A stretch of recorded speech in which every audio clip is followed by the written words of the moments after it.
നമസ്കാരം. എല്ലാ മനഃപ്രേക്ഷകർക്കും നമ്മുടെ ചാനലിലേക്ക് സ്നേഹം നിറഞ്ഞ ഹൃദയം നിറഞ്ഞ സ്വാഗതം.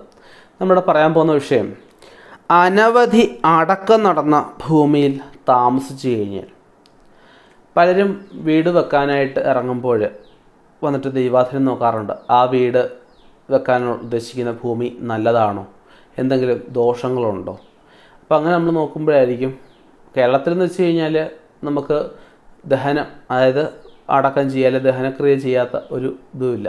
പഴയ കാലത്തെന്ന് വെച്ചാൽ മൂത്തവർ ജീവിച്ചിരിക്കുമ്പം ഇളയ ആൾക്കാരെ, അതായത് ഇളം തലമുറയിൽപ്പെട്ടവരെ ദഹിപ്പിക്കാറില്ല. അവരെ പെട്ടിയിലോ അല്ലാതെ കുഴിയിലോ പായലോ ഒക്കെ പൊതിഞ്ഞിട്ട് നമുക്കൊരു അടക്കം ചെയ്യാറേ പതിവുള്ളൂ.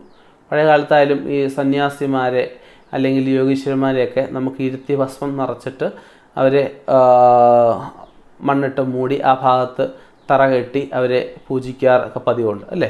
അപ്പം അങ്ങനെ നമ്മൾ ഈ അടക്കം നടക്കാത്ത ഭൂമികൾ വളരെ കുറവാണ് കേരളത്തിൽ. എന്നാൽ മറ്റുള്ളിടത്തൊക്കെ എന്ന് വെച്ച് കഴിഞ്ഞാൽ വീടുകളിൽ അടക്കാറില്ല. അവർ പ്രത്യേകം ശ്മശാനം അതിനായിട്ടുണ്ട്. അവരുടെ സമുദായക്കാരുടെ ശ്മശാനങ്ങളിൽ കൊണ്ടുപോയി അടക്കുക, അല്ലെങ്കിൽ പൊതു ശ്മശാനത്തിൽ കൊണ്ടുപോയി ദഹിപ്പിക്കുകയാണ് പതിവ്. കേരളത്തിൽ ഏറ്റവും കൂടുതലായിട്ട് നമ്മൾ കണ്ടുവരുന്നത് വീടുകളിൽ തന്നെ, പ്രത്യേകിച്ച് ഹിന്ദുക്കളിലാണ് കൂടുതലായിട്ട് അടക്കം ചെയ്യുക അല്ലെങ്കിൽ കൂടുതലായിട്ട് ദഹിപ്പിക്കുന്ന സമ്പ്രദായം കണ്ടുവരുന്നത്. അപ്പോൾ ഇങ്ങനെയുള്ള ഭൂമിയിൽ നമ്മൾ താമസിച്ച് കഴിഞ്ഞാൽ നമുക്ക് ധാരാളം തടസ്സങ്ങൾ നമുക്കുണ്ടാകും എന്നൊരവസ്ഥ പറയുന്നുണ്ട്. അടക്കം നടന്ന ഭൂമിയിൽ നമ്മൾ താമസിച്ച് കഴിഞ്ഞാൽ അവിടെ നമുക്ക് ഏതൊരു ഭൂമി നമ്മൾ നല്ല കാര്യത്തിൽ തിരഞ്ഞെടുക്കുമ്പോഴും അവിടെ നമുക്ക് ഖനനം, ദഹനം, ദാനപൂരണം, വിപ്രോച്ചിഷ്ടഞ്ച ഗവ്യം ഇങ്ങനൊരു പ്രമാണമുണ്ട്. അതായത് നമ്മൾ അവിടെ ശുദ്ധിക്രിയകൾ ആവശ്യമാണ്. ഒരുപാട് അടക്കം നടന്ന ഭൂമിയിൽ വെച്ചാൽ ഒരുപാട് നെഗറ്റീവ്സുകൾ ഉണ്ടാവാൻ സാധ്യതയുണ്ട്. ദേഹിയെ വേർപെടുന്ന അവസ്ഥയാണ് മരണം എന്ന് പറഞ്ഞു കഴിഞ്ഞാൽ. ആ മരിച്ച ആ വ്യക്തിയുടെ ഭാഗങ്ങൾ നമുക്ക് ദഹിക്കും എങ്കിൽ പോലും കുറച്ച് ഭാഗങ്ങൾ അവിടെ നമുക്ക് കിടക്കും. ആ ഭാഗങ്ങൾ നമുക്ക് ഒരുപാട് നെഗറ്റീവ്സിന് പിൽക്കാലത്ത് നമുക്ക് ഉണ്ടാക്കാം.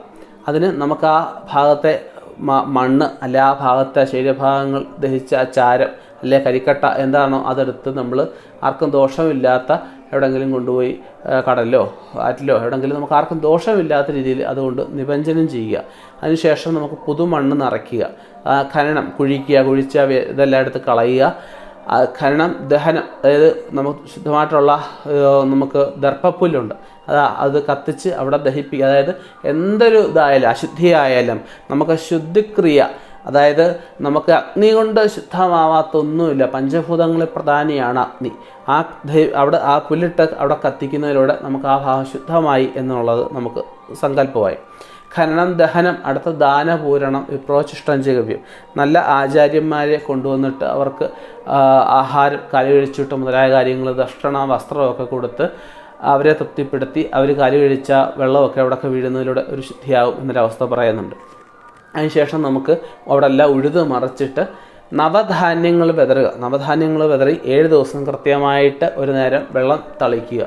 നല്ല രീതിയിൽ വെള്ളം തളിച്ച് കഴിയുമ്പോൾ ഇത് വളർന്നു വരും.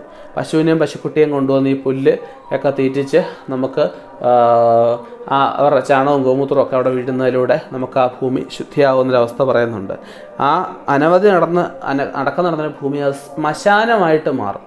ആ ശ്മശാന ഭൂമിയിൽ ഇരുന്ന് പ്രാർത്ഥിച്ചു കഴിഞ്ഞാലോ ഒരു വിളക്ക് കത്തിച്ചാലോ അവിടെ ഒരു നല്ല കാര്യത്തിൽ ഇറങ്ങിയാലും നമുക്ക് അത് പൂർത്തീകരിക്കാൻ പ്രയാസം വരും. അതുപോലെ അടക്കാൻ നമ്മൾ പ്രത്യേകം സ്ഥലം കൊടുക്കുന്നത് നന്നായിരിക്കും. ഒരുപാട് ഭൂമിയൊക്കെ ഉള്ളവരാണെങ്കിൽ ഈ അടക്കം ചെയ്യാൻ ഒന്നേ പ്രത്യേകം സ്ഥലം നമ്മൾ കൊടുക്കുന്നത് വളരെ നന്നായിരിക്കും. അതുപോലെ ഈ ബാത്റൂമിനൊക്കെ നമ്മൾ സ്ഥാനം കൊടുക്കാറില്ലേ, അന്ന് പറഞ്ഞ തന്നെ അടക്കാനും പ്രത്യേകം സ്ഥാനം നമ്മൾ കൊടുക്കണം. അതുപോലെ നമ്മൾ മുതിർന്നവരെയൊക്കെ ബഹുമാനിക്കുന്നത് നമ്മളൊക്കെ. നമുക്ക് തീരെ നിവൃത്തിയില്ലാത്തവരാണ് ഞാൻ ഈ പറഞ്ഞ പോലെ തന്നെ ഖനനം, ദഹനം, ദാനപൂർണം ഇങ്ങനെയൊക്കെയുള്ള ക്രിയകളൊക്കെ ചെയ്ത് ആ ഭൂമി ശുദ്ധമാക്കിയിട്ട് നമുക്ക് അവിടെ വീട് വെക്കുക, അല്ലെങ്കിൽ നല്ല കാര്യങ്ങൾ അവിടെ ബിസിനസ് സ്ഥാപനം തുടങ്ങുക, അല്ലെങ്കിൽ അവിടെ കെട്ടിടം പണിഞ്ഞ് വാടകയ്ക്ക് കൊടുക്കുക, അല്ലെങ്കിൽ കടമുറി പണിയുക, എന്തെങ്കിലും ജീവിതമാർഗ്ഗം അവിടെ തുടങ്ങാനൊക്കെ നമ്മൾ പറയുന്നത്.